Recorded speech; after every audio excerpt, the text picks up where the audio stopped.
All I right. didn't even explain how this shit works. You're probably gonna be able to see the comments when people are like commenting. And then if you Okay. wanna like say something like kick somebody out, there's like a private chat between me and you, like if you don't want to say it out loud. I don't know. Let me see if you get it. It just says hi. Do you see like a chat or nothing? Oh yeah, on the chat. Yep. So that's like if you have a problem with anybody like being crazy, or if someone says something out of pocket and you don't like it, or just someone being stupid. Simo. Yeah. Yeah. Then I could just like let you know. Yeah. And then I'll kick them out, which I'm really fast on that, but just in case. I don't think I have any haters that hate me that No. So much. let me just post that it's actually live. Lo que tú quieras.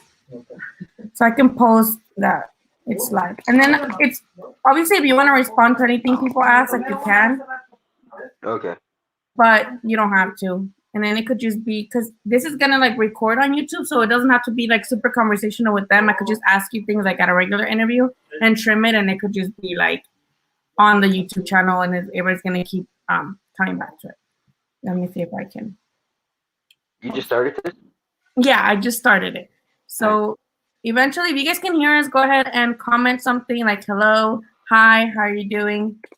And then when people comment, they will know that they can hear us. Because sometimes with I'm using a webcam and I'm on the laptop, I have issues where you can't hear me. So if anybody could tell me, I know I have yours on already. So if anybody could tell me that they can hear me, cool. And then that man just cute.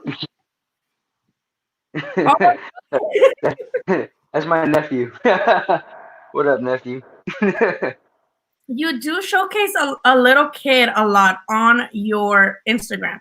Who's that kid? I've seen him around. He has like really fast hands. He works with Capetillo. I seen Capetillo post them as well. Who is that? Who's that kid? Is he Oh, related to? that's his son. Yeah. That's Dylan? your son. Yeah, Dylan. Uh-huh. Barbie, what's good? What up? What's good, Daniel? Longley Boxing says what's I'm pretty sure they meant what's up, champ. What's up, guys? Ooh, let's see right.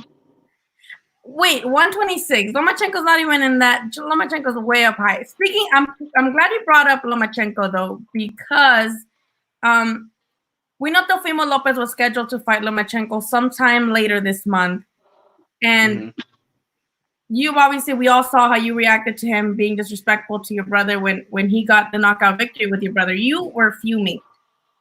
Yeah, it When was. do you It still was feel out of pocket, or were you more like, like okay, I kind of it was a thing of the moment? Are you still mad at Teofimo for doing what he did? No, I'm not mad. Whatever happened happened. It sucked to see him get in that kind of in that group, I guess. Act that kind of way, and it's a gentleman's sport, but there's a lot of fumes, a lot of misunderstandings, in between the fight and leading up to the fight. So, that's why he did that. And yeah, I was upset because it was just uncalled for. So, and then again, that's my brother, and I'm always gonna protect him. He's gonna always have my back as well. So it just mixed emotions got in the way, and yeah, I acted out. You were mad though, like what people had to hold you back. Did you have Yeah, a conversation with Teofimo after that, or were you just like let it go? And what do you think his chances is with Lomachenko? yeah. With that, I just let it go. I was just like whatever afterwards. I just acted out, just made sure my brother was good, and honestly, to clear that out, that's what I really wanted to do. I really wanted to see if my brother was good.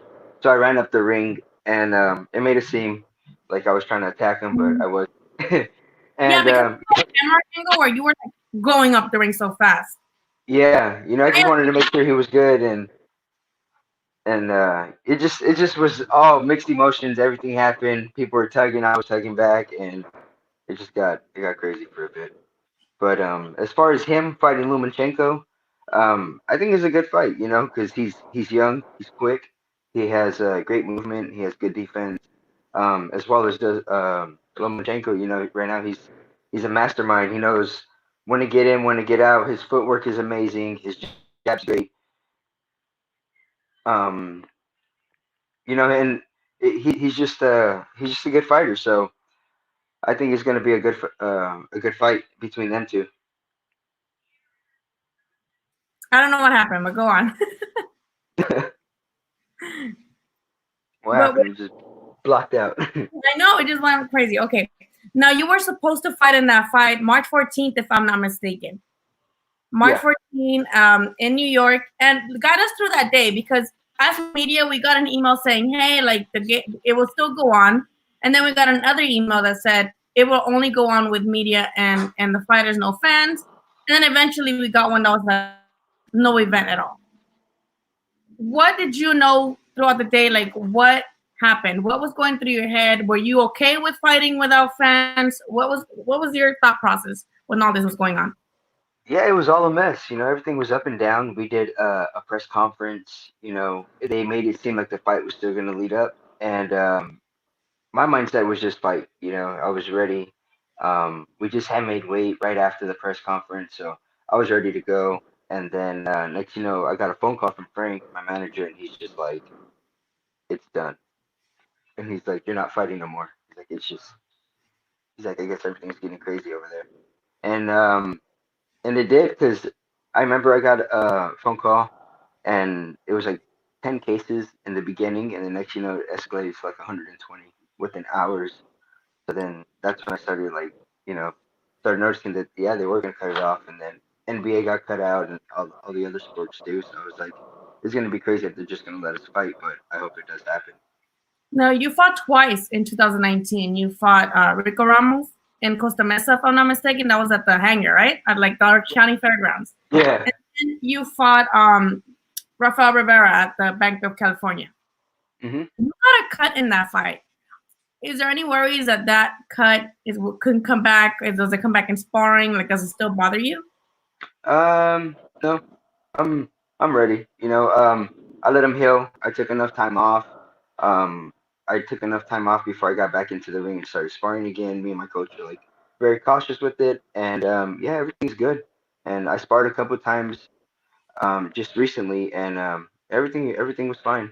Even leading up to the March fight, so everything was good, and we didn't have no worries about it no more.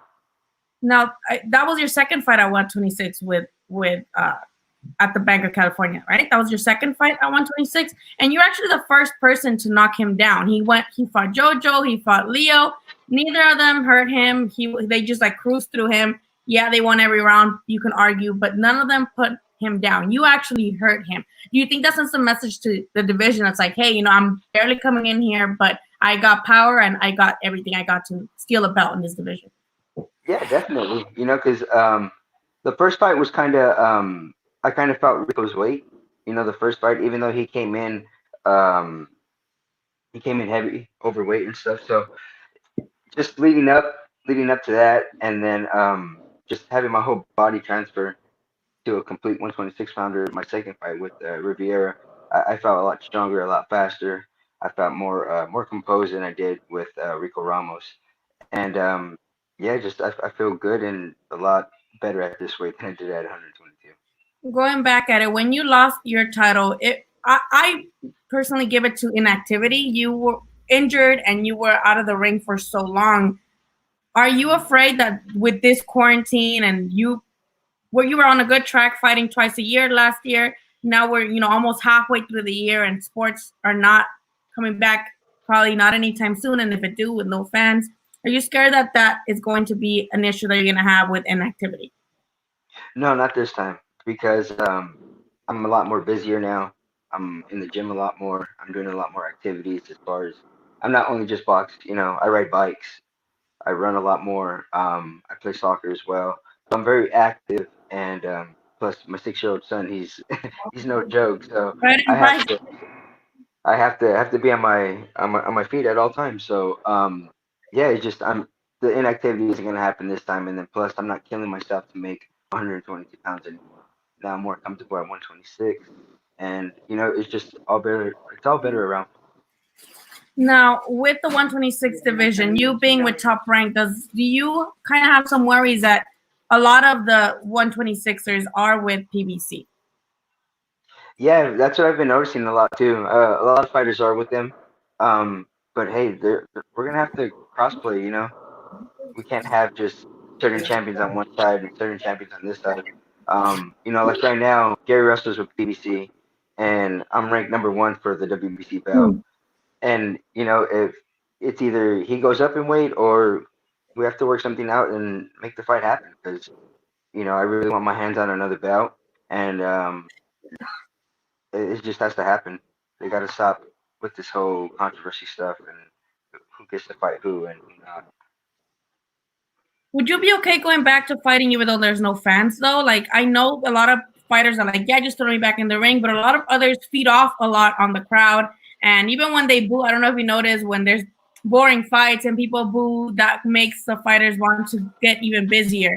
Now, are you okay with fighting with no fans in the ring? I mean, not in the ring, in the crowd? And um, I mean, it's gonna be tough. It's gonna bring me back to like when I first, started my career, and when nobody knew who I was, and not that many people would cheer. But yeah, it's gonna be different now because I did win a lot more fans this time around. I do have a lot more people going to my fights and noticing who I am. So it's gonna be tough, but I mean, I gotta do what I gotta do. Get in there. I mean, the way you became champion definitely also brought a lot of attention to who you are because you didn't win a vacant title. You didn't, take some, hanky panky fight. You beat a future Hall of Famer who is Yeah, only there, who we saw go, really rough with Inoue, who a lot of people feel like it could be arguably one top three pound per pound. yeah. So you definitely got your merits there. Do you feel though like now you have to work just twice as hard to have people be like, I'm the guy that did that now in this new division at 126? Yeah, I feel like I have to step up my game a lot more, and that's what I have been doing. And I think my past two fights have showed it. The first fight was good, and then the second fight was just even better. Like you said, I was the first person to put down Riviera, the first person to hurt him, to get him, any really danger. And to me, I think that's a lot. To stepping into a whole new division and hurting tough opponents like how I did. See, Claudia Monreal says Jesse versus Gary Russell would be good. Now, Gary Russell, we know he just makes like a 1 year appearance, like once a year appearance. He fought in January, so I'm pretty sure this quarantine ain't facing him. He only fights once a year. So, is that someone you would want to fight though? Because he has a really tricky style. He's fast. He moves a lot around. You're obviously a southpaw, and you also got really good footwork. How do you think you would do against a style like Gary's? I think it'll be a great chess match. It'll be a lot of fireworks because we're both quick. We both use our feet. We both have great defense, and I just think it's a fight that needs to happen already. I think I'm up there in that caliber. I've showcased it with Donaire. I've showcased it in my previous fights, and why not? I think it's a fight that needs to happen, and we need to make it in as soon as this quarantine is over. Now, SK Mob says Oscar Valdez. I'm pretty sure if people know you and they followed you long enough, they know that Oscar Valdez is the stablemate because he's with Espinoza Boxing as well. And then you both used to be with Manny Robles as well, training in the gym every single day together. I'm pretty sure you guys have sparred before too, right? Yeah, we did. It was fun. What would you say about facing Oscar Valdez, especially would that even be possible since Oscar Valdez is now 130. You guys have the Mhm. same management. What do you say to that comment? May the best man win. We're good buddies outside of the ring, but when it comes down to business, it's business. I think that's a firework fight, and I think he knows that too. It was a firework sparring session when we had, we both went back and forth. It was fun. It was closed. Not that many people were there to see it, and it was just cool. So I think it'll be a good fight. It'll be a great fight for the fans, and as well as something on our records as well. Now, speaking of sparring, I've seen you personally draw people in sparring. Like I've seen it with my own eyes, and now there's like a new wave of these new up and coming boxers posting when they knock out, their sparring partners. From what I remember, what we went through, or what I saw at Legends was no one posted anything. It was still very respectful at the end, and if it happened, it was more sportsmanship.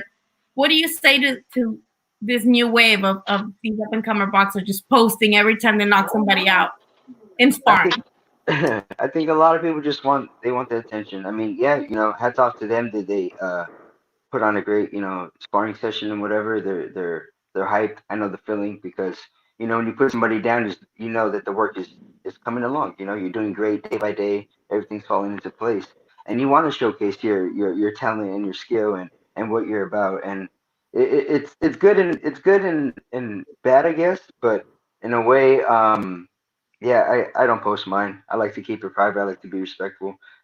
This new wave is just different now. People just they want to showcase everything out, and now everything's more open on media. Yeah. Now with people like there's someone in here saying that you run, but you don't. At first I seen you don't have that style. You do have you're a southpaw and you have more of a tactical style, but you're not. I never seen you really like back away from a fight. What do you? How do you take comments like this? Especially, I don't know. Do they bother you? I feel like I would get mad if I read stuff like that. No, it doesn't bother me. Those are people's comments. Those are what people think about me. At the end of the day, I go in there, I do what I got to do, and whatever works for me, whatever gets me the W, that's what matters to me at the end. Is getting that W and coming home and you know, being able to pay my bills. Now coming back, as soon as they get you the go, like, hey, boxing's coming back because we know Bob Arum's is speaking of maybe coming back like in June. Would you be, fast to be like put me on that first card, or would you want to wait it out and see if anybody else like how the first fight goes and see if anybody gets corona and then figure out if you're gonna join it? No, I'm a fighter. I want to fight. I want to get in there, especially because I didn't get to go in there in March. So I would love to be one of the first to get picked and thrown on a card and see what it's all about. No, Because at the end of the day, that's history. That's history to be made. You go from this big old pandemic, and then all of a sudden, you're one of the first ones to get back in there and showcase your skills on TV, so everybody can watch you. And I think that's huge. oh, and they'll be watching because we're like desperate for like Yep. live sports again. Well, I feel like coming back would be like really high numbers. Yeah. Now, 313 says Magdaleno versus Conlon for WBO. Now, many people also don't know, but that was also like at Legends. You guys were both there, Mhm. sparring, training together. He was Yeah. also with Tony Robles at one point. How would you see that? Now, Conlon, he has a lot of support in New York because of the Irish community. Yeah. He was supposed to be in that card too, right? Or not in that card, or was he in that card He was or I on want to say Friday? like 4 days, 5 days after us. He was I like the remember following week back on to back. Wednesday. It was like on a Wednesday of like the following week. How would So you he see was that? like, Would you fight him? hell yeah, I'll fight anybody. You guys know that. But But Colin he's a dope guy. Me and Colin, we have a good friendship. So we sparred, we shared the ring together before. That was intense as well, just like how it was with Oscar Valdez. And yeah, that's another great fight that a lot of people would love to see 2, 3 times because you know he throws a lot of punches. I throw a lot of punches. He switches from lefty to righty. He's just a good all around fighter, and I think it's just a great fight that the fans will get. realistically, though, Jesse, like you talk about, maybe Valdez or people bring up Conlon, but you're all top ranked. Do you think top rank would do that, put you guys against each other instead of what their motive is to build you guys up individually first? Do you think? I mean, Yeah. especially Conlon, he's like starting to, they're trying to get him up there and more popular. Do you think they would, they would throw him to you, especially who you more experience than him, more fights? I think so. I think they will because I mean, Styles makes fight, and he's an ex-Olympian. He has a lot under his record as well. I do in the pros, and he does in the amateurs. So it kind of evens out, and that's what makes it such a great fight and something that the fans will love to see because we both have our talents and we're both very skillful, and I think the people would love to see two fighters go at it for the WBO. Now, I'm pretty sure Claudia was talking about Dog Bay. Now, Dog Bay was a weird fight, in my opinion, because you, again, were coming off of almost a year of inactivity, if I'm not mistaken, right? Because you had injured your hand. Um, and you were beating him and you've been put him down. in the second round. Was it the first or the second round when you put First, him down? In the first it was round? the first one. Yeah. And he knocked you down, and then you came back, I believe, in the ninth round, and you were outboxing him. Yeah. And then like he came back and knocked you down again. Hi, Yeah. Hi, Leo. everybody. Leo. I'm fine. I'm talking on the phone. I'm talking on the phone. Wait. We'll call right now. I'll call you. I'll let you know when you can get on. I'll let you know when you can get on. We can definitely have Leo on here to talking Kinetic. I've thought about making a YouTube channel with him. You that I should, but that's in another works right now. when you're like when you got free time after your next fight, you can do that. Yeah. Now again, you wanted the Dog Bay rematch. You even called him out several times on Instagram, like, hey, like give me a rematch. Why was there a rematch clause in why is a rematch clause in place already? Like you just didn't think anything, like what wasn't one there? I don't know. Honestly, I don't know what happened. And it sucks because I really did want the rematch. I thought it was fair enough for me to get the rematch, but at the end of the day, I don't know what happened. I talked to Frank about it, and supposedly just because he was the mandatory, that was why I couldn't get the rematch. And since him and Vaquero weren't mandatory, that's why they gave it to him. Now, with Top Rank, what I've noticed, and I told you this in person plenty of times, is that one minute they have you like really, promoting the hell out of you, and they're talking about you, and they're, putting you in big cards, and then all of a sudden it just drop, and it's like we never hear much of you guys again, other than when you're fighting. They seem like they were preparing to do that with Dog Bay because they signed him right after he beat you, if I'm not mistaken. Yeah. And then he fought that Asian guy and then defended his title, made a successful title defense, and then again they didn't. I don't think anybody expected Navarrete, who had previous defeats in his record, to Mm. do what he did with Dog Bay, and then a second time, Yeah. and now it's Navarrete who they have up here. Right. Like, what do you take away from that? Does it make you angry? Like, I wanted the rematch for that WBO title. Trust me, I And ranted about it. I was upset. Yeah, I was very upset. I talked to Frank about it, and I told him we were both upset at the fact that we couldn't get the rematch. It was just something that wasn't in our hands, I guess. And it was a hell of a fight with me and Dogbo. You never know. I might see him at 126. We might see each other. It might be a triple play with me, him, and Navarrete. Because I hear he's having trouble making 122. So it's any time that he'll jump up and wait, and there's going to be fireworks there between maybe us three or just maybe me and Navarrete. would you want to fight Dog B again? Like a sort of like Mexican, like pride, I want to avenge my loss type of shit? Hell yeah. Why not? Plus it was a badass fight. It It was an really was. it was an action fight. As they say It in was. Mexico, tenías con el Jesús en la boca. Yep. It was fun. So yeah, I would love to fight him again, and show everybody that it was a me trying to make that weight, and I just outgrew it, and I wanna win everybody back that I lost. Now, I'm not sure if you're aware of this, but yesterday, Eddie Reynoso, who's obviously Canelo's trainer, posted something on Instagram and Twitter welcoming Andy Ruiz to their team. Hmm. And as you know, Andy Ruiz used to be under Manny Robles. You used to be under Manny Robles. Oscar Valdez, who went also to Eddie Reynoso, was under Manny Robles. Dominic Brazil was under Manny Robles, and he went with Virgil Hunter for his Wilder 2-round or 3-round matchup. And then, all the Espinosa fighters basically left Yeah. Manny Robles. What do you take away from that? Since you also were one of the guys who, just to move on with your career, had to go with or chose to go with another trainer. Well, in my circumstances, I left because I wanted to be closer to my family. I was away from my son a long time. Everybody knows that. Me and my son have a bond like like nobody else.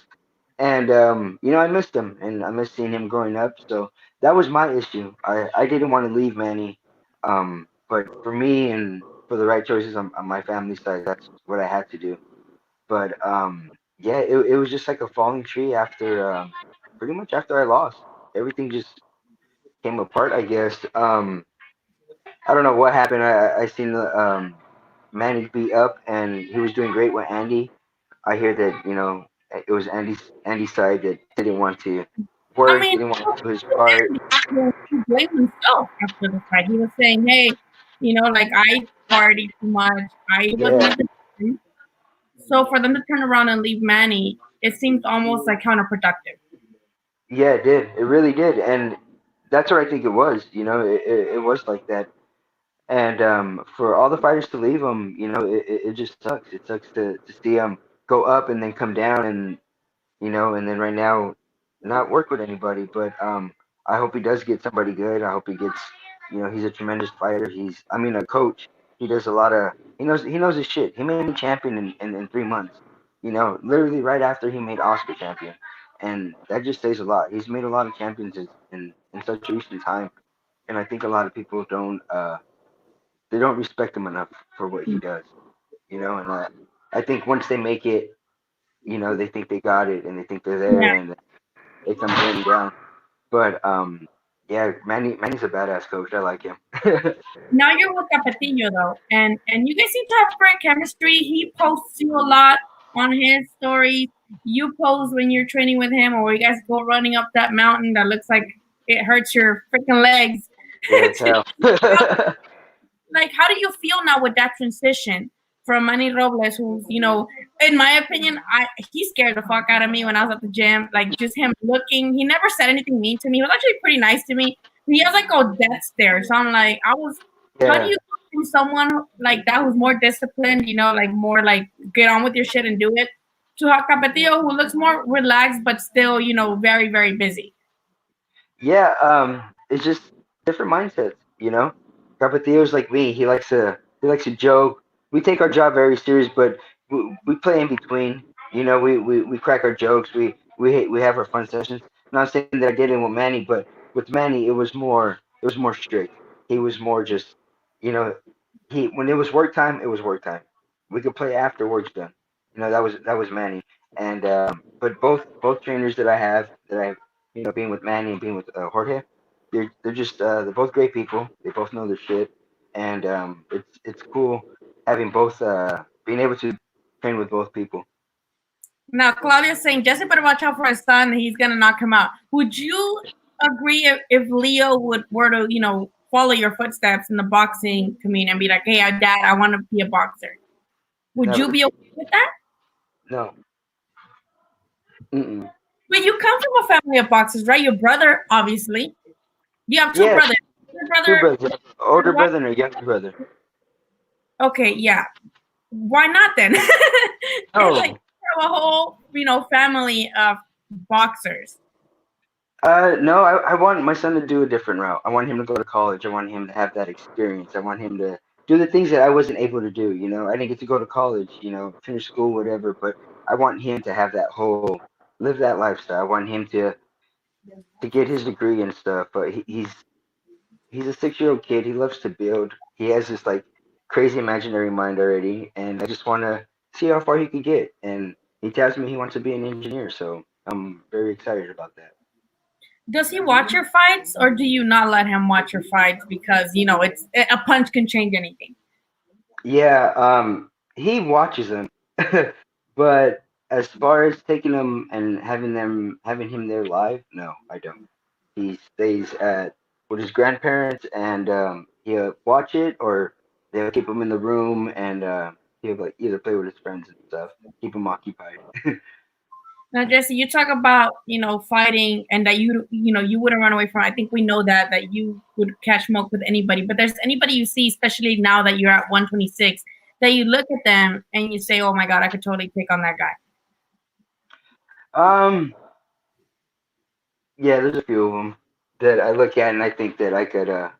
I'll take them easy, but it's a tough sport. It's a very tough sport. Like you said, right now, one punch could change anything, and it's anything could go in this sport. So I think the guys that I think that I could take down right away, I just got to keep working hard and keep my mind focused, and we'll see.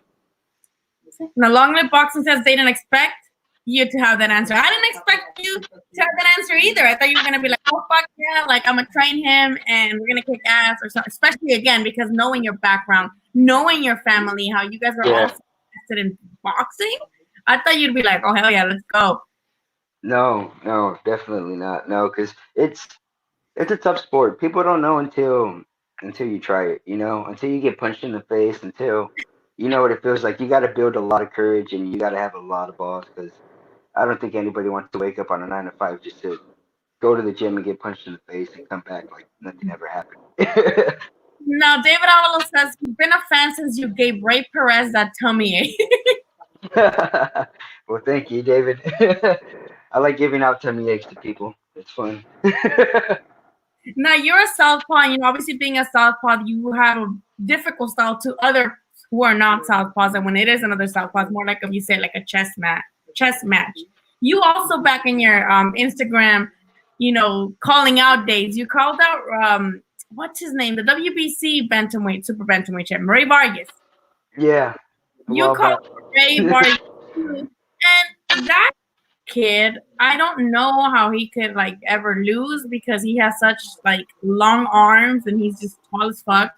And Yeah. a guy who used to be your stablemate, Oscar Negrete, went up to fight him, and then he just couldn't get in. Yeah. What would be even your strategy coming into somebody who is so lengthy? How did you go? Just using the speed, using my speed, using my footwork, what I'm good at, knowing when to get in, when to get out, utilizing my jab a lot more, and just seeing where he's at. I know he was very tough the very first 4 to 5 rounds, and then after that he caved. So my mindset was staying there with him 4 to 5 rounds, get him tired, ruffle him up, for the first couple rounds, and then after that rip his body apart, start tearing him down round by round, and then hopefully get the knockout. So that's what I thought. When I called him out, that was my mindset, and I think it still is my mindset. Fighting him, just being a lot more better and a lot more stronger at this weight.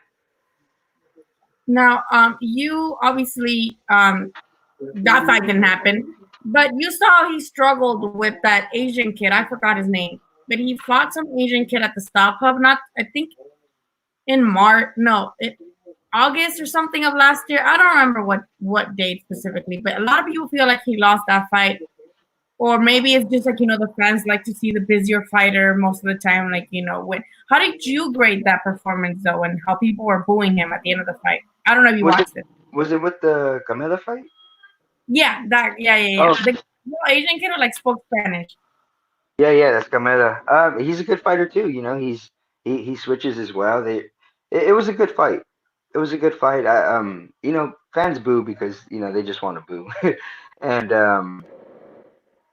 it was just to me. I thought it was a good fight. They should have gave it to Camila. I thought Camila won, but like always, it's always left in the hands of the judges, and they pick the fighter they got to pick.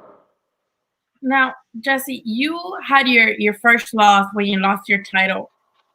Was that like, and like, how did you feel after that? Did you feel like, oh man, like maybe this isn't for me? Were you having any doubts? Or were you just immediately like, you know what? No, fuck this. I'm going to come back and I'm going to be stronger. How do you even react to defeat, especially after reaching your goal of being world champion? It was very tough, very very tough. I was in a dark moment. Yeah, I didn't want to fight no more. I was just. It sucks because I went from winning for so long, from back in the amateur days, coming off a winning streak, and then being pro for all these years and having lost. It just I couldn't taste losing. So having that upset at me. I wanted to come back, but then I had my doubts. It was very tough for me, but every day I looked at my son and just he was my motivation and still is, and that's what keeps me going. That's my drive, and I got to keep pushing, because he looks up to me like a hero. So I got to keep that hero base going. Now you talk about being a family man is really important to you. How does your wife feel about you fighting still and your mom? Like, I think about this because I'm a mom and I don't know how I would feel about my son stepping in the ring and, like you said, just taking punches and then acting like nothing's bothering them. Does your mom or your wife ever tell you don't fight anymore? Like, we'd rather you just get like a 9 to 5 or something. Yeah, my mom told me after my loss. She told me that I should quit. But at the same time, she's up and down. She told me stop, and then she told me get back in. She's like, you can't stop. You have a talent, and I think she was just feeding off of my energy. And then once she see me back in the gym and she see me going, my motivation. Same with my wife. They see me going. They're like, you're meant to be here. You're meant to be in this state, and you're meant to be here and do what you got to do. And they got my mindset right, and I got right back in it, and it's been great for me. I came back and fought 2 great fights, and now I'm in a position where I'm at the doors of another world title again. Now, there's several world champions at 126. If you had to pick one of them, we know you would fight anybody. Who would you pick? I want Russell. I think me and Russell makes sense. No one's really lining up to fight that guy. I feel like if Yeah, any, they're okay with him just taking like randoms and like holding that belt hostage because, in my opinion, that's what he's doing. yeah, and I feel the same, and I think everybody agrees with that. Everybody agrees that he's Yeah, the people are agreeing with that, but no one's volunteering to fight him either because Gary Russell, he's fast. Um, his only loss comes to Lomachenko. yeah. So when anybody's like, sign me up to fight Gary Russell. Why him out of everyone? Because it makes sense. I think mine and his style just makes sense. I could be the aggressor. I could be a mover. I could stand there toe to toe. And so can he. And it makes a perfect chess match to make it happen. And I think with his style and my style, I think my power and my hand speed, will shock him. I fought Rashid Warren in the amateurs, and everybody thought I was going to lose to him. Everybody's like, "Oh, he's two-time Olympian, blah blah blah," But I saw him like a regular human, and I said to myself, "He plays the same way I do." We're gonna go in there and do what we have to do. And I did, and I beat him.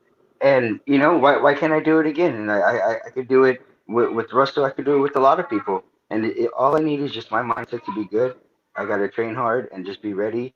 And I could showcase a lot of skills. Now let's rewind. You talk about people thought you were gonna lose the Now, a lot of people thought you were gonna lose against Donaire. Yeah, Like a lot of people everybody. Donaire. They give you no chance. They're saying Donaire is way too fast for this kid. And you obviously got the decision. Let's go back to that moment, and you were obviously very emotional. How did you feel at that moment, and how like eager are you to feel those same feelings again, to be holding a major title again, and be celebrating on the Yeah. road again? I'm very eager. I'm hungry again. I got the taste of it when I won the small WBC title. It was just a taste of what I could get very soon, and I'm eager to have it. I'm determined to have it. I told myself I won't fail myself again. That this time it's gonna be, it's gonna stay and it's gonna stay for a long time. And going back to the Donaire thing, it was just so emotional because everybody doubted me. Everybody was just like, "Who's this blonde-headed kid? He's not gonna do nothing. He's doesn't even have half the knockouts or half the fights Donaire has. Blah blah blah." I remember years ago I told my dad that that's the guy I wanted to fight and that's the guy I was gonna beat. And even my dad told me he's like, "No, he's too big, this and that." And after I won, I got emotional because I proved everybody wrong, and I was able to do that with just keeping myself content and doing the things that Manny Robles told me what to do, and everything worked out pinpoint.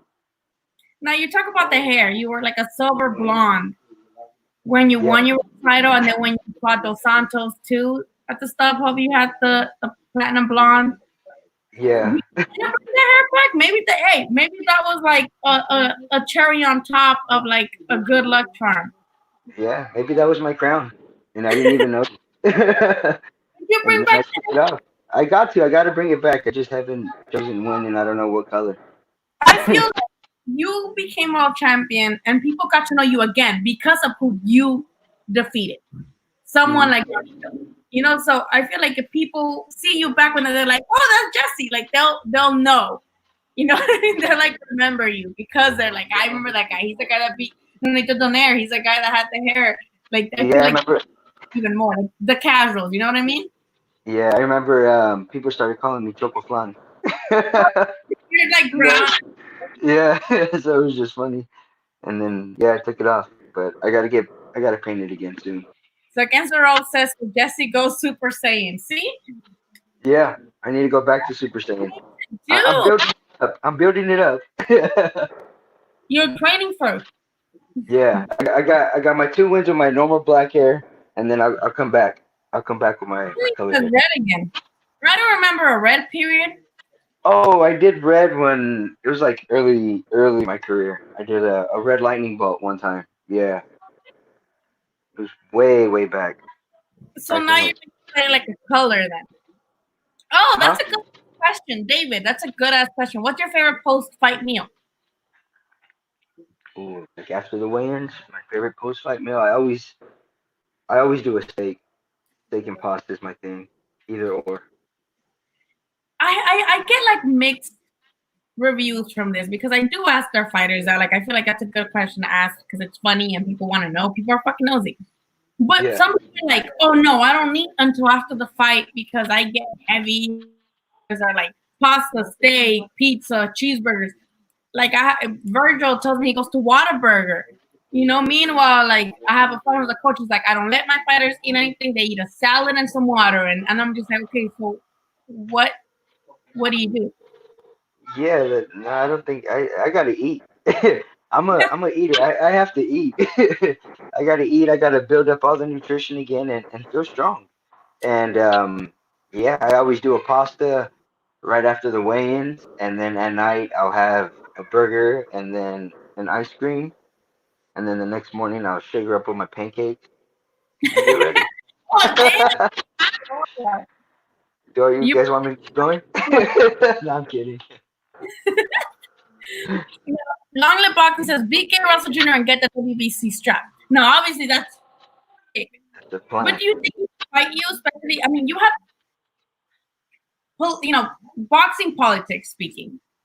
I Yeah. feel like that is hard to make because of the PBC thing and Top Rank not wanting to work together. I mean, they worked together for Wilder Fury, but that's about it. And they Yeah. had like their own cards, like they had Top Rank fighting, you know, whoever they wanted, and PBC fighting whoever they wanted. They didn't use the opportunity to be like, okay, let's put Top Rank versus PBC. No, they didn't do that. They like got their own card going on. Yeah. It's just politics, you know. But they should make it happen. And I think it will. But I've been hearing too that he's gonna jump up in weight. He's gonna go to 30 or 35. You see, he's calling out Santa Cruz, he's calling out Davis, and it seems like he really wants to make that jump to those two weight classes. And I mean, either way, I'm ready. Whether we get the phone call saying we're gonna fight him or not, I'm ready. I'm ready to go after whatever it takes. Talk to us about how that process works. Do you go and tell Frank, like, hey, Frank, I really want this fight. Can you try to make it happen? Or is it usually like offers where people are like calling him and being like, hey, Frank, we want Jesse to face this guy? How did No, he do that? What's the usual process?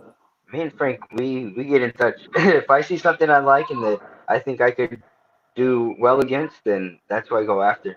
And I always pick the best. There's times Frank's like, he's a little tough. I'm like, I don't give a shit. Tough is good because that's gonna make me fight better and that's gonna make me fight stronger and harder. And I think that's what that's my mentality, and I think that's what makes me different from most fighters is because I go in there with so much eager to win, and that's why I always call Frank. I'm on top of it, and I tell him this is the people I want to fight, and this is who we go after, and he agrees with me, and we make it happen. Now, Long Boxing says beat him that he can jump up. Then he can jump up to 130. Now we talk Wait, about fighters jumping up in weight. Do you want to like get a belt at 126 and only until you get a belt at 126 maybe move up?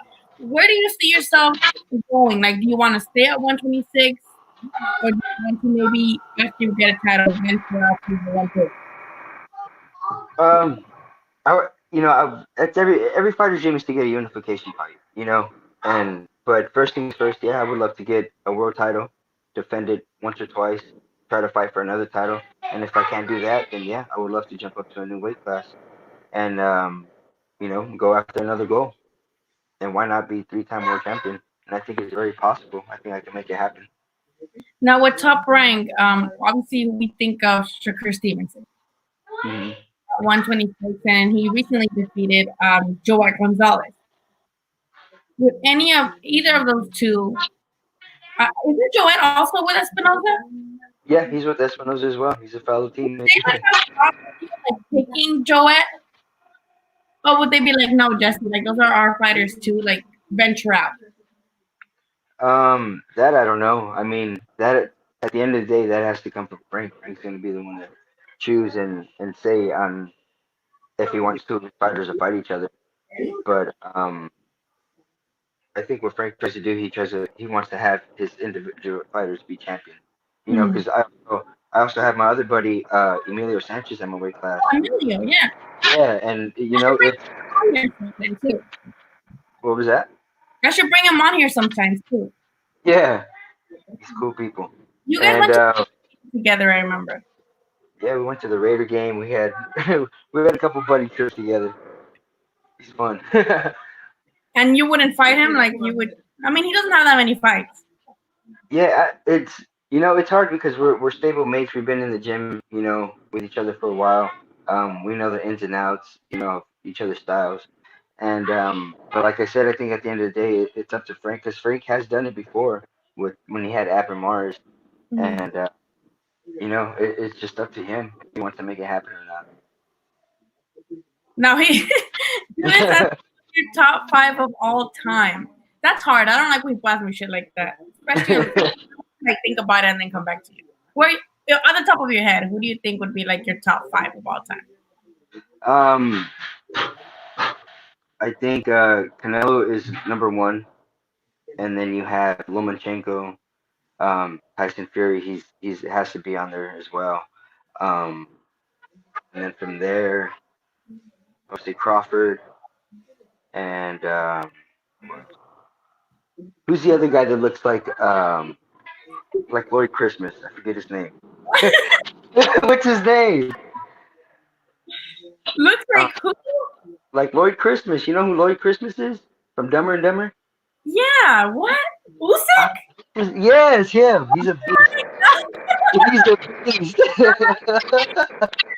Usyk He does. like does. He does. He has the same little cut and The gap, the fucking gap. Oh yes. yeah, that's his twin. Says Tyson Fury recently said he wants to fight until he's 40. Do you want to fight until you're 40? Dang, No, that's on here. no, I'm not fighting until I'm 40. No, I don't think that's safe. Also, Tyson Fury, obviously, Jesse, Tyson Fury walked you out on your last fight when he joined the top 19.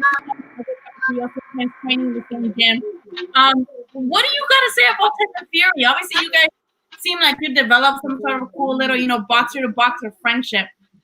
What can you tell us about him? Like, what is he like? I know he does a lot of out of pocket stuff. Like, you heard what he said about why he beat Wilder because he was giving his wife head every day. He said, and that's how he strengthens his jaw. That's what he said.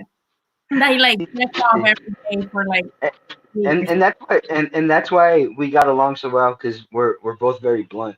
We're blunt people. We say what's on our mind, and just from the start, he was cool people when Jorge introduced me to him.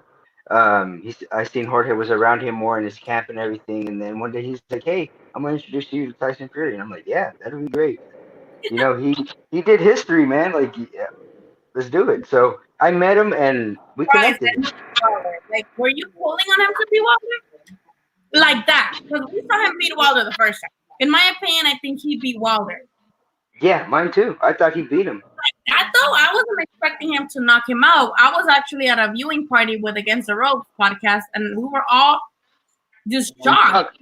But um, I I was in Fury's camp, and I was watching him, and he was looking fucking spectacular from day one to fucking fight day because he was just on it. His P's and Q's were just there.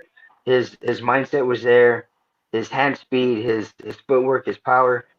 Just watching him each day in the gym and watching him develop leading to the fight was just it was amazing. And I took a lot of things that he does, and I put them in my arsenal, and I can't wait to use them. you guys, you're definitely gonna learn stuff from him from seeing on the gym. Now we have 10 minutes left. I don't want to keep you here all day. I know you have Leo there, but if anybody wants to ask questions, Josepe's already asking, can you beat your brother Diego? Pose your questions for Jesse. He'll answer them right now in the last 10 minutes of the live. If you have any questions, go ahead and let him know. But can you ever been, because obviously when you have brothers growing up, I mean, I'm a girl, but I have a brother, and we would get in physical fights because that's just siblings, you know? Yeah. You're both boxers. Did you ever be like, man, fuck you, I'll fuck you up, or stuff? Plenty of times. There's been plenty of times we both checked each other, but at the end of the day, we always respected each other. No, I won't fight my brother, and I won't. I wouldn't want to see that side. And we're very family. We're too close to do that. I feel your mom would be like, hell no. Yeah, my mom would beat both our asses. She would chocolate out. All right, Sean from Long Live Boxing. No, not Long Live Boxing. Sorry, just boxing. Long Live Boxing still on this live, but just boxing. What are the highlights of Jesse's workout playlist? Ooh, that's a good question. Ooh. Do you play like Mexican music, or do you play like some rap or some like metal? What do you It work out? depends on the mood. It depends on the mood that I'm in. There's days I just want to listen to salsa. There's days I want to listen to banda. There's days I want to, Like, wait. yeah.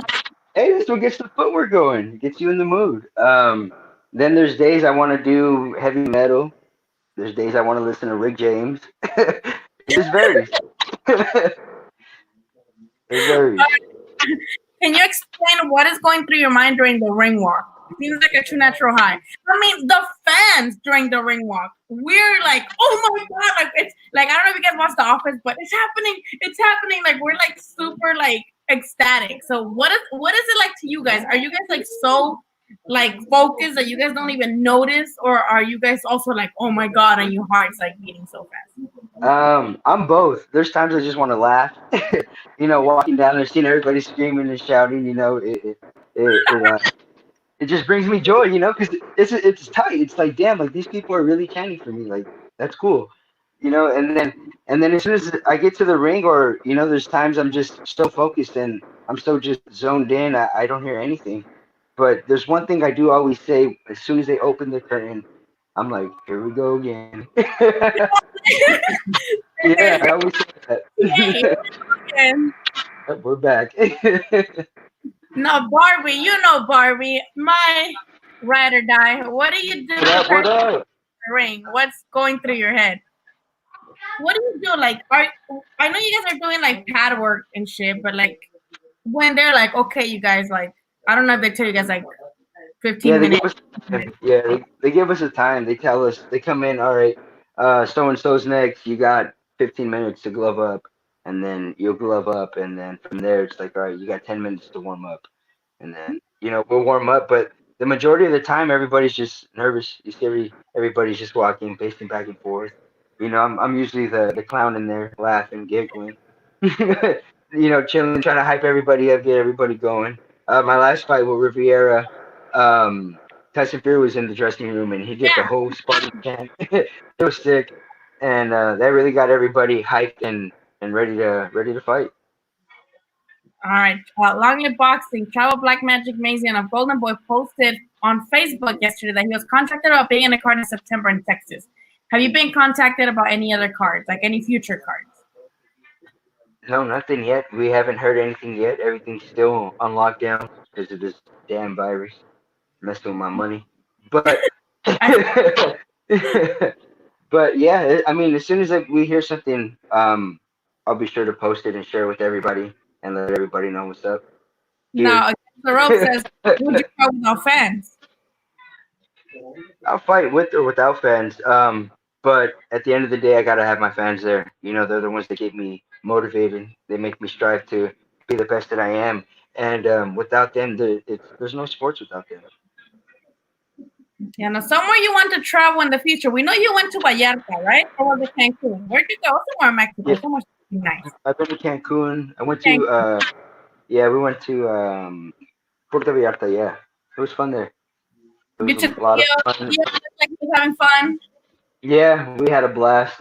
He's always telling me, Dad, when are we going back to Mexico? I'm like, soon. We'll be there soon. But No, the place I want to travel to, I want to go. I want to go to Greece. I but want to see that's what's where up in I Greece. want to go. That's like my dream Yeah, place. Because you can ride donkeys and scooters and like the water's clear. Oh my god! And they have like fish markets. It yep. looks awesome. I want to go there. I want to see what's up there. And my dad has a dream to go to Israel, and I got to take him. With Israel though, you gotta be careful because like you can't like cuss, you can't like show affection. I heard. I've been wanting to go to Israel too, but I had to do my research, and it said that like you. I mean, yeah, you can't do much, but keep yourself and like not even look at people in the eyes or something like that. That's what I read. Maybe it was like a dumb like misinformation site, but that's what I. I You got to could. check. You could buy a donkey in Mexico. Yeah, but Yeah, that's for a what lot cheaper. we're Jesse, you're from Michoacan, right? When I told people on Monday that you were coming on, they were like, "Where's he from?" And I told them Michoacan, but I don't know if it's right. It's right, right? Well, my dad is from Michoacan. He's from Saguayo, Michoacan, and I rep there. You know, because we grew up there as kids. I remember I got a lot of stories being there, a lot of history there, and you know it's motherland for us. So that's what I rep. But I'm originally from Pomona, California. How about your mom? Where's your mom from? I'm mom's from Compton. My Now mom's I know from where Compton. your mom from then. Yeah, yeah, Now comes from my side. I want to ask though, like, and I've always wanted to ask anybody, but then I get like shy. I don't want them to get offended. But I feel like I could ask you because we're cool, whatever. What goes on through your head when you're like getting knocked out? Well, you didn't get like knocked out, but you got stopped. Were you mad? Like I see people get stopped and like they're like mad at the referee. Were you mad Um, or were you like out of it where you don't even remember that anything like that happened? When did you start knowing that you were like basically going to get stopped?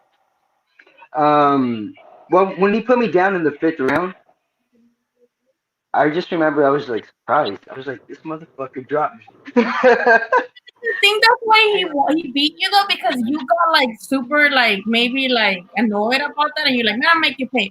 Because like I said, you came back after getting dropped, and you outboxed them like the next round. Yeah. So you were Um, outboxed. Why not just keep boxing him? Do you think you're like Mexican? Like you know Mexican. We're like, oh no, hell no. wanted to, yeah. I had to be smart, you know, because I knew I was still hurt. I knew I wasn't really all there, because I remember when I came back to the ring, I would just see Manny's mouth move, and I was like, I couldn't hear what he was saying, and I just kept shaking my head, yeah. And but yeah, in that moment, I was just like surprised. I remember looking at Manny in the corner, letting him know that I was okay, but I wasn't okay, but I was okay, and that I was able to continue. But as the rounds went on, it just sucked. My legs felt like cement. Everything felt slower. I felt my body just tired as the rounds kept going. And then he caught me low. And the second time he dropped me, he caught me low, and that just fucking ruined everything.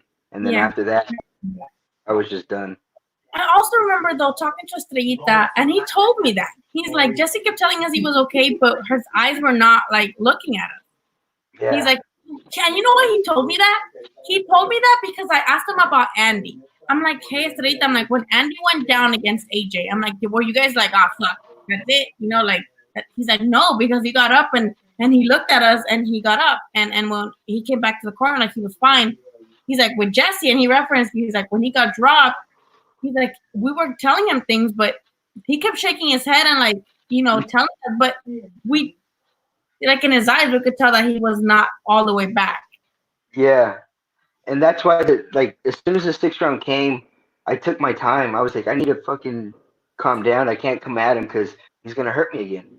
And that's when I took my time. I just started boxing him, trying to get like my legs under me again, but it just didn't happen. And I think I think it just the excess weight that I lost, and the whole build up for the fight. It was hard on me. I couldn't make the weight no more, and it just showed in the fight. And but yeah, it was dope to feel that feel because I've never felt that. I've never been down. I've never been put down, not even in the amateurs or in sparring. So to feel that was like it was kind of like unrealistic to me, but at the same time, I was like, oh shit, this is really going on. So it's cool to have that transition.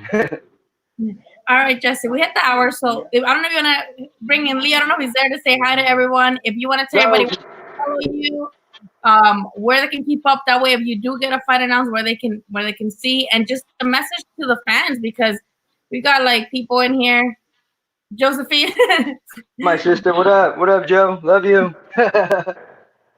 but you also, you got the guys saying that they've been offensive. You've been trolling motherfuckers. So just, people are obviously waiting for your comeback. You know what I mean? Like people are waiting for your comeback. And yeah. I'll keep everybody updated, with Instagram posts and let everybody know saludos and let everybody know what's up. I'll keep everybody posted with training, with pictures and stuff, and hopefully this blows over soon so we can get back to having putazos back on TV. All right, Jesse, thank you so much. I was like, I'm gonna message him because I'm pretty sure, right now there's not much going on. So I'm pretty sure the fans obviously appreciate it. I appreciate you, Jesse. Hopefully you come back. I can't wait to see you with the damn fucking belt around your waist again. Soon, yeah. Thanks for this because I was going crazy here at home. I needed to talk to different people. I know, it's just like at home being crazy. Are you at least having a little bit of fun? Like you're not in camp really, so can you like? I mean, you can't go out either, but are you like eating at least a little bit better? Like not really watching as hard. I'm doing both. I have my days. There's days I have my fatty days, and then there's days I just have my diet days. But lately, I've been taking care of myself. I'm more active. I like to be in my gym in my garage, and I zone out in there. And but yeah, I'm trying to keep ready. So as soon as I get that phone call, we can kick ass again. Oh yeah, okay. Life's about balance anyway. So Barbie misses us and hope to see us soon. See you too soon. Jesse, I'm promising you on camera. The next fight you fight, I'm gonna be there. I don't care where it is. Philadelphia, fucking New York. I'm gonna be there. Dude, si se puede, Jesse, let's go. And then shout out to your mom and your dad. Mom, Dad, love you guys. We made it on national TV, Mom. We made it big. All right, Jesse, it was really nice talking to you. Have a good night. Say hello for me and save him, please. No, heck no. You gotta suffer. Fudging save him. I will. I will fudge and save him next time. All right, Jesse, I'll see you soon, hopefully. Yeah, we will. Okay, have a good one. All right.